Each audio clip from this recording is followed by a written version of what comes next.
बेटा बना बहू। राधा, जैसा नाम वैसा व्यवहार, मन से सीधी और बातों से भोली।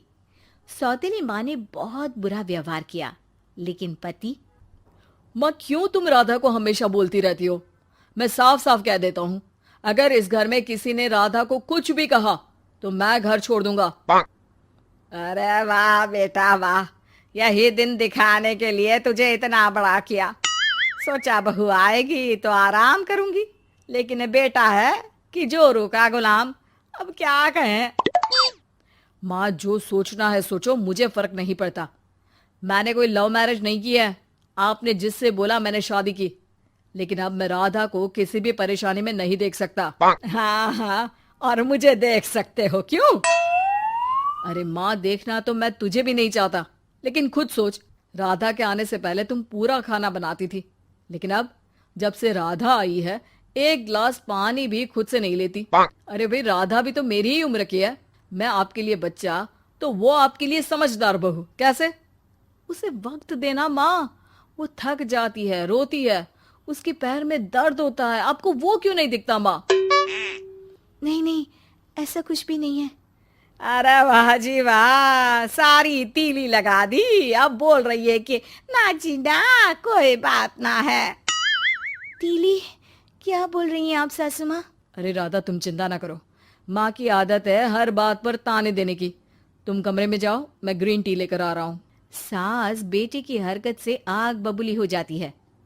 बेटा, तूने आज प्रूव कर दिया कि बेटा कभी अपना नहीं होता। अरे जोरू के गुलाम, शर्म कर शर्म।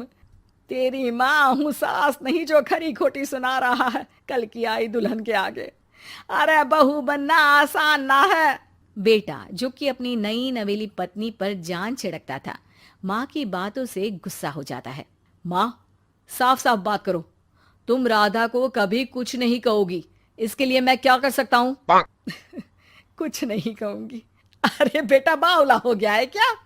तू जिस दिन पैदा हुआ था ना, उसी दिन सोच लिया था मैंने कि तेरी शादी के बाद बहू पर हुक्म चलाऊंगी, पैर दबवाऊंगी, ताने दूंगी और जुल्म भी ढाऊंगी। बाप रे बाप! माँ, आप कैसे ऐसे सोच सकती हो? राधा छोटी है मुझसे भी, और उसके लिए ऐसी सोच? अरे बेटा, एक बेटी का बाप और माँ उससे बचपन से ही सहनशीलता सिखाते हैं, जिससे कि वो कुछ भी सुनने के लिए तैयार रहे। वो जैसे ईंट होती है ना, शुरू में जितना पकाओगे आगे जाकर उतनी ही मजबूत बनेगी और बुलंद इमारत बनाएगी, समझे? देखो माँ, मैं कोई मजदूर तो हूं नहीं, इंजीनियर हूं, वो भी बड़ी कंपनी में। चलो, लॉकडाउन के कारण मैं घर से काम कर रहा हूं, तो आज से मुझे ही अपनी बहू समझो, लेकिन राधा को कुछ भी कहने की जरूरत नहीं है। हाँ भाई हाँ, ठीक है भाई। तेरे मजनू बनने से मैं थोड़ी ना सास बनने की अपनी ख्वाहिशों का गला घोंट दूं, हैं? मुझे कोई ना कोई तो चाहिए ना हुक्म चलाने के लिए। अब तुम दोनों मिलकर डिसाइड कर लो बस। फिर क्या था, राधा का पति बन जाता है घर की सुबह सुबह। अरे कहाँ मर गया? अरे ना ना मेरा बेटा, क्यों मैं सुबह सुबह ऐसे शब्द निकाल रही हूँ, गुनाह हो जाएगा। अरे कहाँ रह गया ससुर का नाती? जरा चाय तो पिला। ये भी कोई बात होती है? सूरज सर चढ़ गया लेकिन महाराज जी सो रहे हैं। बेटा पलंग से उठता है। मैं जल्दी से जाकर चाय दे आती हूँ माँ जी को। अरे नहीं नहीं, तुम जाओगी तो 4 बात और सुनाएंगी। मैं जा रहा हूँ। बेटा माँ को चाय लाकर देता है कि माँ। अरे देख तो तेरा चेहरा, ना मुंह धोया ना हाथ। जा जाकर हुलिया ठीक कर ले और उस करमजली को बोल कि नाश्ता बनाए। करमजली? अरे माँ, कुछ तो शर्म कर। देता हूं ना मैं तुझे नाश्ता, लेकिन तू राधा के लिए ऐसे गंदे शब्दों का इस्तेमाल नहीं करेगी। बहू की तारीफ बेटी के मुंह से सुनकर सास फिर गुस्सा हो जाती है। अरे जा जा जाकर नाश्ता लेकर आ। और हाँ, 15 मिनट में मैं नहा कर निकल रही हूँ। नाश्ता ना आया तो खाल उधेड़ दूंगी। फिर मन ही मन सोचती है, नहीं नहीं, ये तो मेरा ही बेटा है, खाल उखड़े उसके दुश्मन की। अब मतलब तेरी राधा की खाल, समझा ना? अरे यार, ये सब क्या है? नेचर की कॉल भी आ रही है और 15 मिनट में नाश्ता। भगवान, कैसी मुश्किल जिंदगी बनाई है आपने औरतों की। बेचारी कैसे जिएंगी। बेचारा बेटा किचन में जाता है जहाँ राधा आलू पूठी बनाकर उसका इंतजार कर रही होती है। आप मेरे लिए इतना कर रहे हैं तो क्या मैं आपके लिए इतना भी नहीं कर सकती? ये लीजिए, नाश्ता बना दिया है, दे आइए माँ जी को। अरे थैंक्स राधा, माँ नहाने गई है, मैं बस अभी आया।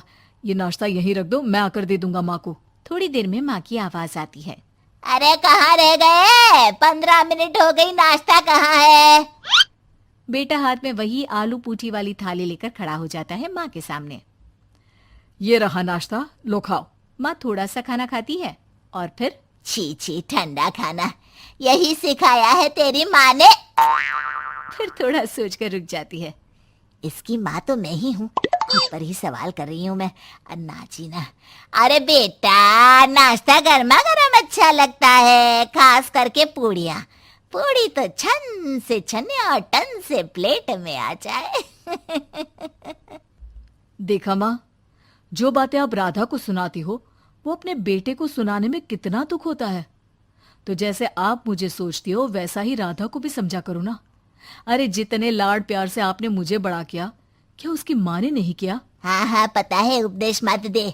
लड़की का काम ही क्या होता है? खाना बनाना। और खाना बनाने में कौन सा बड़ा काम है? फिर सारा दिन घर में पलंग ही तो तोड़ना है। अब तू बता, तू अपने से तुलना कैसे कर सकता है उसकी? कर सकता हूँ माँ। मैं अगर बहू की बेटे से तुलना करने में आ गया ना, तो तुझे समझ में आएगा कि बहू की जिम्मेदारी भी कम नहीं होती। मेरा दोस्त है ना राम, जानती हो ना? हाँ हाँ, क्यों नहीं जानूंगी। उसकी बीवी और माँ में नहीं बनती।